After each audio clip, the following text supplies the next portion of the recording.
Bom, então, boa noite a todos. Dando continuidade ao nosso café entrevista, hoje nós vamos conversar um pouco com o Milton, né? Eu acho que todos já conhecem, mas o Milton é o presidente da OAB, da Urântia Associação do Brasil, e vamos fazer no mesmo esquema que a gente fez a outra, né? Com o Henrique. O Milton vai conversar um pouco com a gente sobre tudo que a gente gosta de saber sempre, né? A primeira coisa é como chegaste ao livro de Urântia, conheceste o livro, né? Então, Milton, e depois, na sequência, até para não te interromper, eu gostaria que tu falasse um pouco da tua vida privada, assim, até onde tu pode falar, pode contar, e como é que tu faz para conciliar com o trabalho da UAB, que eu sei que te ocupa bastante, né? Então tá, vamos conversar, depois na sequência o Milton vai falar um pouco sobre as reflexões do livro de Urântia. Muito boa noite, muito obrigado pela presença. Muito bom ter vocês por aqui. Agradeço a todos, né? Queria também agradecer esse programa também está sendo transmitido pela Rádio Urântia, então também queria agradecer ao nosso público ouvinte da rádio. Muito obrigado por estarem conosco aqui. Bom, Estela, eu queria até conversar com vocês aqui. Coloca no chat para mim aqui, por favor, quem conheceu o livro do Urântia através do Benítez. Coloca aqui rapidinho, só só para ter uma ideia, assim, eu, só, Levantem a mão. não, coloca no chat aqui, eu queria ver, só coloca aqui, ou então, olha aí, ó, né? Bom, então, agradeço aqui a todos que participaram no chat ali, né?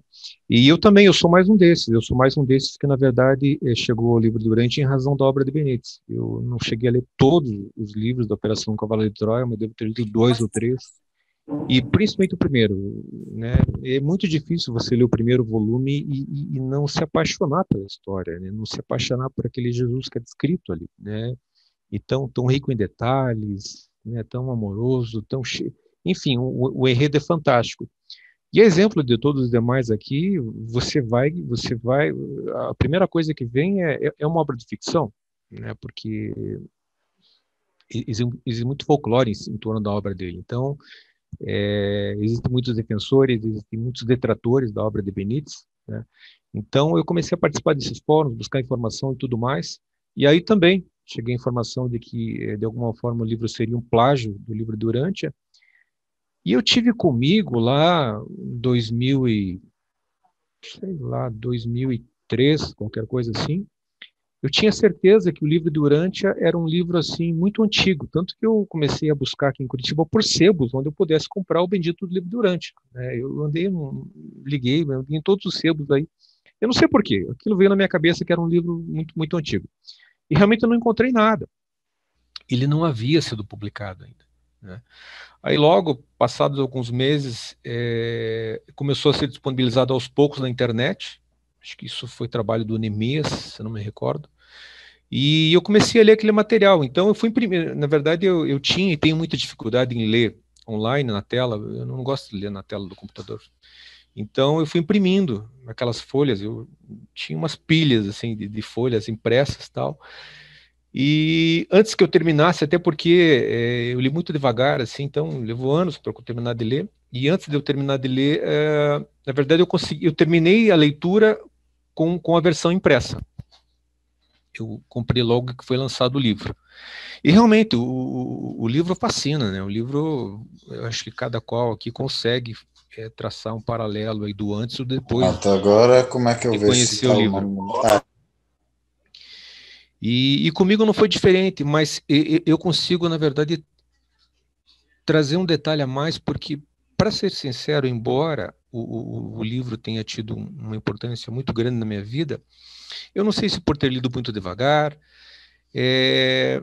acabou de eu ter terminado de ler o livro e fez uma diferença, houve toda uma desconstrução, né, como ocorre com a maior parte das pessoas, Mas eu até comprei alguns outros volumes, entreguei para algumas pessoas, mas eu não tinha a prática da leitura diária. Demorou para adquirir esse hábito, né? E eu não lia com a frequência que, enfim, né? Eu não acabei não me aprofundando no livro.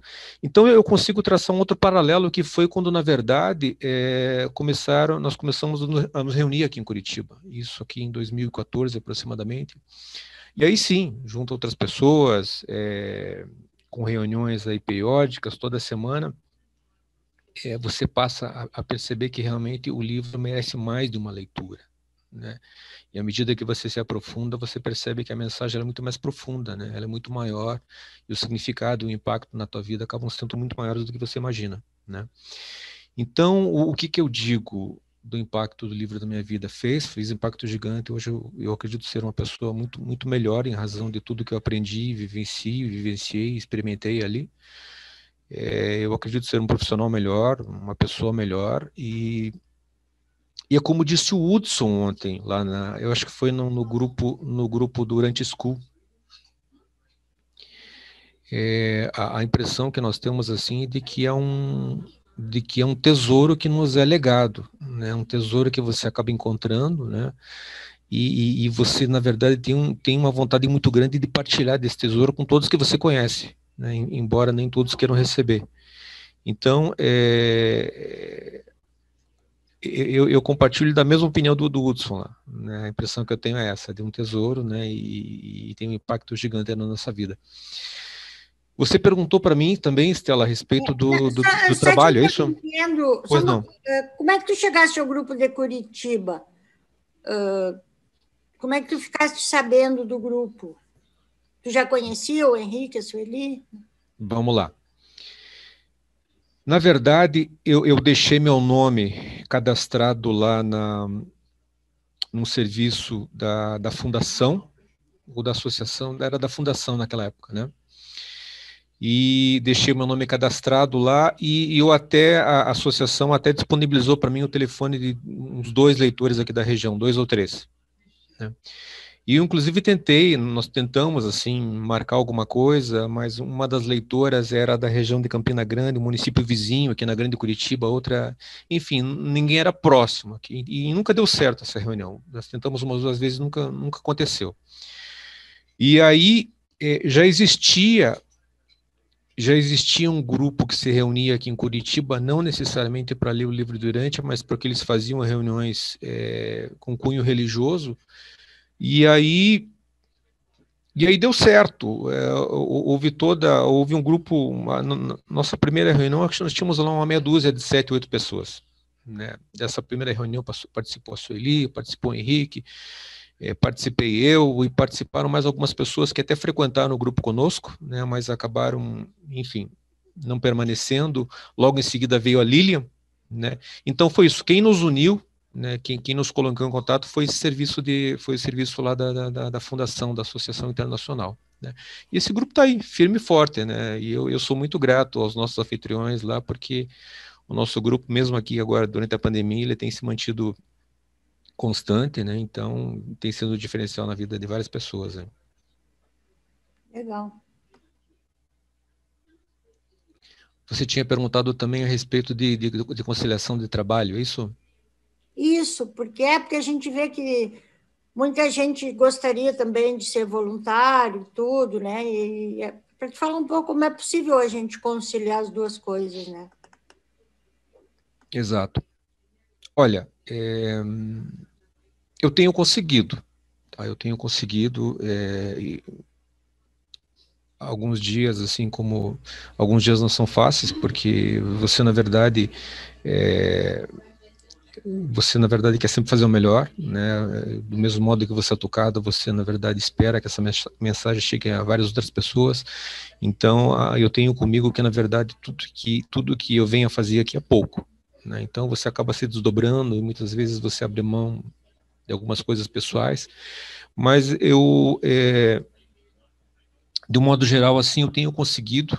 Eu sou profissional liberal aqui em Curitiba, sou advogado, então eu até acreditei que no primeiro momento não pudesse ser possível fazer a conciliação, mas eu tenho conseguido, sim, conforme eu brinco, assim, com as pessoas que me perguntam. O ano passado, embora seja o ano assim que eu tenha menos dedicado tempo ao escritório, por outro lado, assim, foi um ano de muitas conquistas. Então, na verdade, eu agradeço pela oportunidade de estar aqui trabalhando.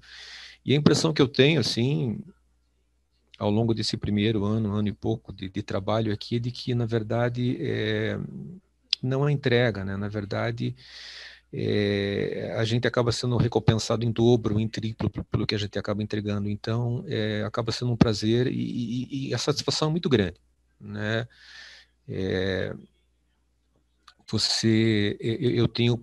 Eu tenho tido oportunidade de compartilhar com algumas pessoas lá na diretoria. Você também já teve oportunidade de ler.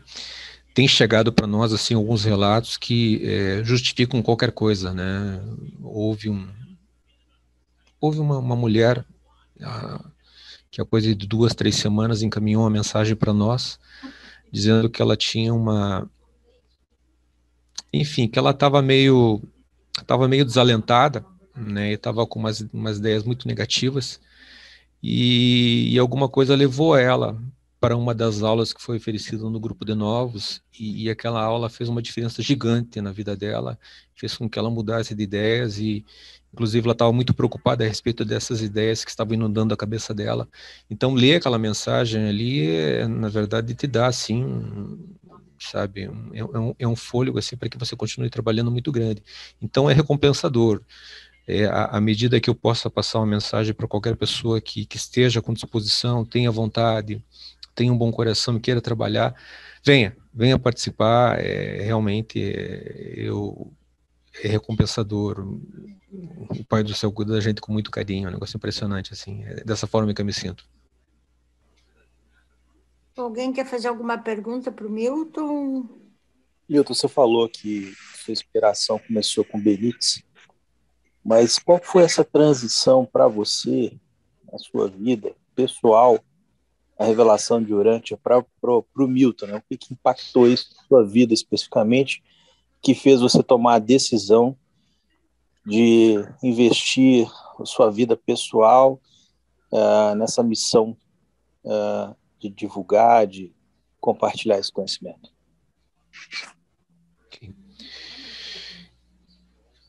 Eu comentei há pouco que, na verdade, embora eu tenha lido o livro há bastante tempo, demorou para que ele tivesse um impacto tão significativo na minha vida.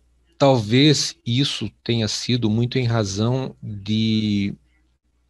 porque foi um momento em que eu estava saindo de leitura de doutrina espírita, foi um momento também que eu vivenciava uma experiência dentro de uma comunidade evangélica, então foi uma torrente de emoções, assim, sabe, na verdade eu tenho que reconhecer, eu tenho que confessar aqui que dentro dessa comunidade evangélica eu encontrava uma acolhida muito grande. Você era muito bem acolhido, você se sentia parte de uma família, então é normal que esse conflito houvesse, né, a respeito do que você encontra ali a partir da leitura da Bíblia, a partir do que você encontra ali acerca da doutrinação que é imposta naquele ambiente para você, e a respeito da tua vontade de fazer algo diferente em razão do que você descobriu o talento, né? Demorou sim, mas aquilo, a fagulha dentro de você que na verdade não permite que você volte atrás, né? Ela te move sempre adiante. Nós aqui, acredito que na sua totalidade, que sejamos buscadores, e a gente sente isso, né? A gente não se conforma em voltar, a gente não se conforma com aquilo que na verdade de algum modo não traz lógica para nós, né? Não tem fundamento, não tem embasamento. Então, como eu falei para você, embora eu estivesse muito bem acolhido dentro daquela comunidade, o que era professado ali, o que eu lia ali e o que aquela comunidade imaginava para mim não era alguma coisa que tinha sentido na minha cabeça. Então foi essa lógica que foi sendo sedimentada, eu via muito fundamento no que eu lia, isso foi se construindo, e como eu disse a ti, há um momento em que, na verdade, você quer partilhar disso com todos, né? Então, você não se sente bem em ser apenas mais um ali, né? Você quer fazer a diferença, você quer levar a mensagem, você quer partilhar, e é aquilo, é dividir esse tesouro, como bem disse o Hudson. Acho que é esse o espírito que moveu a mim, move que a maior parte de todos que pretendem levar a mensagem adiante. E acho que é isso, Dali. Maravilha, obrigado. Não sei, Milton, se tu quer falar mais alguma coisa ou já quer passar para a tua palestra, e depois também a gente pode seguir nas perguntas. Tá. Vamos fazer, eu vou pedir um parênteses aqui para as pessoas, até porque nós não entramos na palestra, então eu tenho uma certa liberdade aqui. Você perguntou a respeito do que eu faço, e eu até tentei, eu vou pedir liberdade para vocês, um minutinho para vocês aqui, porque há poucos dias a Estela me perguntou o que eu faço, né, qual é a atuação do meu escritório. Eu conversava com ela pelo telefone, e na verdade eu não consegui, acho que eu não fui didático, não consegui explicar, e eu fiquei devendo para ela essa explicação. Eu vou pedir aqui 2, 3 minutinhos para explicar para ela. Já passo alguma informação para vocês também a respeito do que eu faço. Na verdade, eu ajudo pessoas, né? A gente ajuda famílias aqui, a gente resolve o problema das famílias aqui em Curitiba. Então, eu vou esclarecer para a Estela o que nós fazemos ali no escritório e, de repente, já trago alguma informação para vocês também e já faço um convite para um outro evento que vai ter, tá ok? Eu vou pedir, então, 3 minutinhos aqui para a gente abrir um pequeno parênteses, tá ok? Se vocês não se incomodarem. Vocês veem uma tela branca aí com texto em preto? Como eu tinha dito para a Estela, na verdade, o que move o nosso trabalho aqui no escritório é termos descoberto que, na verdade, a gente tem condições de ajudar muitas pessoas, porque, para quem é advogado, na verdade, muitas vezes dói descobrir que o teu cliente entra no teu escritório, depois que ele perde um ente querido, ele entra no teu escritório, você atende ele muito bem, você presta para ele um serviço de excelência, ele te paga, ele tem um custo, né, um custo significativo para aquilo, e no mais das vezes, ele acaba saindo do teu escritório pior do que entrou. E por que isso? Porque, na verdade, o brasileiro, a família brasileira, de um modo geral, ela não tem o costume de fazer planejamento patrimonial. Ela só se lembra de procurar um advogado, na verdade, quando existe a perda de um ente. Quando o patriarca morre, quando a matriarca morre. É só aí que ela lembra de fazer esse planejamento. Só que esse é o pior momento para você buscar assessoria, porque nesse momento você não vai ter como fugir do bendito do inventário, né? E o inventário, na verdade, é um pesadelo na vida da família brasileira, né? O inventário é um grande abacaxi que você, pai, e que você, mãe, deixa para os teus filhos. E por que eu digo isso?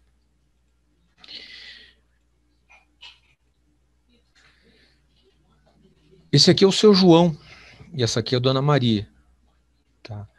Esse aqui é o filho deles, e quando acontece do seu João e da Dona Maria faltarem, normalmente o filho ou a filha, os herdeiros, entram no escritório buscando orientação a respeito do que fazer. Doutor, eu preciso abrir um inventário aqui, né? Meu pai me deixou aqui um patrimônio, me deixou uma casa aqui de R$1 milhão, deixou só para mim, eu sou o único herdeiro, então eu vou ficar com uma casa de R$1 milhão. Meu pai me deixou para mim um apartamento ali no Batel. Meu pai sempre quis deixar o apartamento para mim no Batel. Eu cresci ali na região, eu estudei na região do Batel, é ali que eu tenho todos os meus amiguinhos, eu sou um cidadão do Batel. Para quem não conhece, Batel é um bairro de classe média alta aqui em Curitiba, é um bairro assim, enfim, simbólico, né? Só que, na verdade, o filho do seu João e o filho da Dona Maria, ele não tem a menor noção de que, com a perda do pai dele, muito possivelmente ele não vai conseguir continuar morando no Batel. Porque quando a gente começa a mostrar para esse cidadão, eu não vou falar nesses números agora porque não é o caso, mas quando a gente começa a mostrar para esse cidadão aqui, que ao final do inventário, que muito possivelmente ele vai ter que tirar 150, 160 mil reais do bolso para fazer esse inventário, esse filho fica desesperado, porque na verdade é muito difícil que essa família, esse herdeiro, ele tenha essa quantia no bolso para tocar um inventário. Não tem, normalmente não tem. Até porque quem tem R$ 1 milhão no patrimônio dificilmente vai ter 100, 150 mil reais líquido no bolso para tocar o inventário. Não tem. Tá? E o que muitas vezes o filho do seu João e da Dona Maria se obriga a vender, se obriga a fazer? Ele se obriga, na verdade, a vender esse imóvel. Só que qualquer um aqui que tem alguma experiência já sabe que quando você precisa vender um imóvel, que inclusive não é regulamentado porque não tem documento, é muito difícil você vender esse imóvel, você vai vender esse imóvel para um investidor. Então, o teu imóvel que valia R$ 1 milhão, ele vai ser vendido por alguma coisa próxima de 800, 850. Então, você já perde mais 150, 200 aí. Mas, é um deságio de 20% aproximadamente. E mais, na verdade, o que muita gente descobre também nessa hora é que tem o bendito do ganho de capital.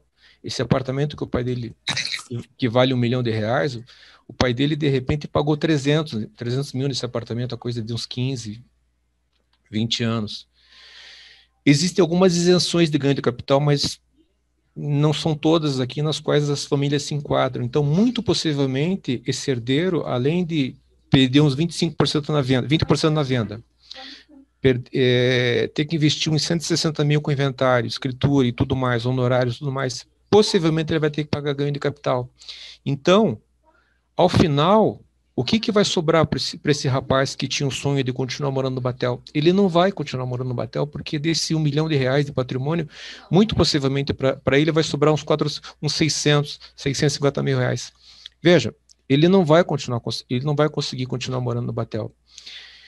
Ele vai poder comprar um apartamento ali na Água Verde, que é um bairro muito bom aqui em Curitiba, é um bairro top, é um bairro muito bom, mas não é o Batel onde ele sonhava continuar morando.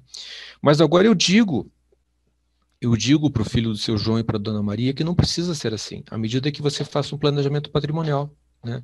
E é esse tipo de solução que a gente oferece para o nosso cliente, tá ok? Eu vou fechar aqui porque não é o propósito, mas só para vocês entenderem, esse tipo de solução, na verdade, é aquela que muitas vezes, por exemplo, eu trago aqui um exemplo do patriarca da família Tivita, né, o Roberto.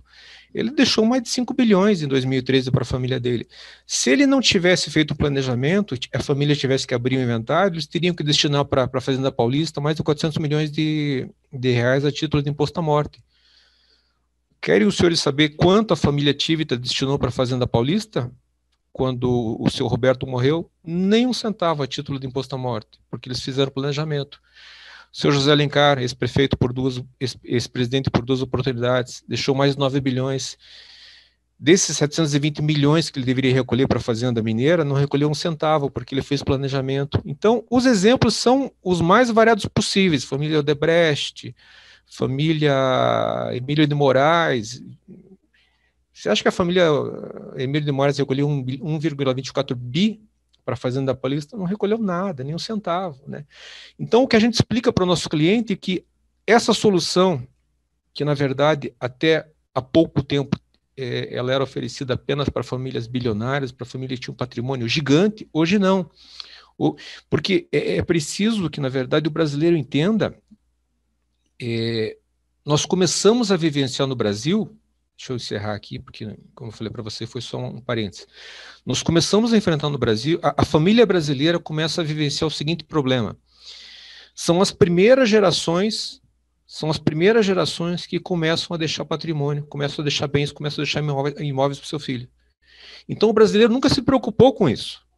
Nunca se preocupou. Ele não teve esse problema de deixar patrimônio. Tá? Diferente do americano, diferente do europeu. Hoje, o sonho da casa própria não é mais um sonho para a grande maioria dos brasileiros, já é realidade. Então, as famílias começam a enfrentar esse problema, que quando existe a dor da perda do ente querido, também existe a dor de você ter que abrir um inventário.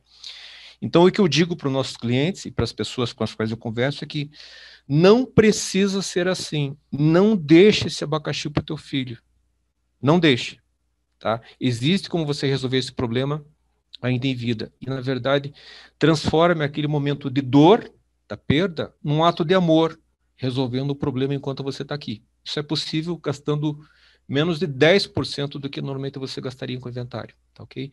Mas eu vou parar por aqui, porque não é a propósito, eu pedi só um minuto para a Estela para explicar para ela o que a gente faz. Fecho aqui então, vamos voltar para o que é importante, tá ok? Vamos lá.